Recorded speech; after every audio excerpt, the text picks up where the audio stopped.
Hello, and I'm Brian Foster, and I'm talking about Spiritism. And today I'm going to talk about a concept that was brought to us in the book Through the Mist. It is available on PDF, and I'll have it in the description below where you can download it from. Now, the spirit who wrote this wished to remain nameless. He died in an accident in the late 19th century. The spirit author talks about his experience and learning about the ins and outs of heaven. He dispels the idea upon leaving our body we become an all-knowing angel. This is what he said. There is a general idea among mankind, by the simple process of dying, we are translated into a condition of omniscience and solve every problem in the twinkling of an eye. It was with a sense of deepest gratitude that I discovered the fallacy of such teachings.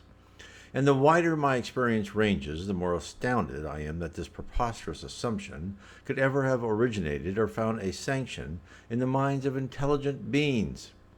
Every single question I asked, every scene I beheld, every sound I heard, had its own special revelation to make.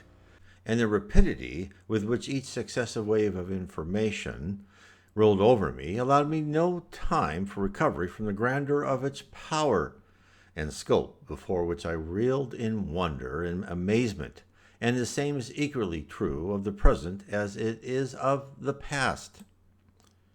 What, then, would have become of me if in the full flood of knowledge I have acquired, and let me assure you, I have yet been able to touch the merest fringe of that still to be attained, had broken over me like a thunderbolt at the moment when I opened my bewildered eyes upon the slope, where I so unsuccessfully tried to answer the simple query, "Where am I?" Be not deceived. God ever tempers the wind to the shorn lamb. He knows our frame and has ordained that our soul expansion shall proceed under conditions best suited to our state, and which also tend to magnify his majesty and love. And that was Through the Mist in the PDF version, page 106. The spirit, contending with this vast amount of misinformation about the afterlife, fed to him during his stay on earth, felt the deluge of having to relearn what had been offered to him would have been overwhelming if he had to encounter every myth at once. This, plus the new wonders encountered and never spoken of, would have him drowning in unfathomable waters. The spirit realm realizes the shock of leaving the false assumptions of the physical world would be too much for most of us. Instead, the spout is not on full, but throttled to fit our capacity to absorb. He explains why the governing of new ideas must be rationed. This is what he says. Knowledge can only be acquired as we have power to assimilate each successive phase of truth. It has no force, no life, no energy, unless applied. And the man who tries to accumulate it without the correspondingly necessary strength to utilize the same, if successful, would only find he had gathered together and built an edifice which for lack of support would fall and crush him in its ruin. This strength to wield the weight of knowledge can only come by steady growth, and therefore, if it were practicable to test the instantaneous explosive principle in the twinkling of the eye, in its expansion, it could never give the finite strength enough to grasp the infinite.